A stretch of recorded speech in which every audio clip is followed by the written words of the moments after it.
Nous allons aborder ici les combinaisons des différentes options offertes par Creative Commons. La première option, qui est donc la licence la plus permissive, c'est la licence CC BY. Et cette dernière permet en effet d'utiliser l'œuvre partagée sous CC sans autre restriction que celle de citer le nom de l'auteur. L'auteur doit ensuite se poser la question de savoir s'il souhaite ou non que son œuvre puisse être réutilisée à des fins commerciales. Si tel n'est pas le cas, la licence qui sera appliquée à la diffusion de son œuvre sera la licence CC BY NC, celle que vous trouvez ici. Il devra alors définir s'il accepte que son œuvre soit modifiée ou non.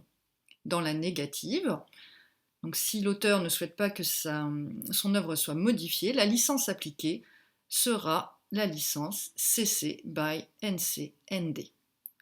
Si par contre l'auteur accepte que son œuvre soit modifiée, comme symbolisé ici, mais qu'il exige alors que cette dernière soit partagée dans les mêmes conditions, la licence appliquée sera la licence CC BY NC SA.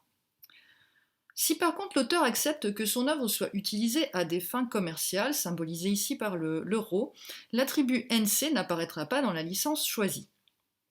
Il devra par contre se poser les mêmes questions. Accepte-t-il que son œuvre soit modifiée ou non? Sinon, la licence appliquée sera la licence CC BY ND.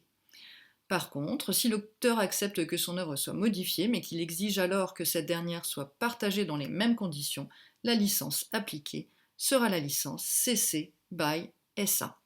Cette licence est souvent comparée aux licences copyleft des logiciels libres. C'est la licence utilisée par Wikipédia.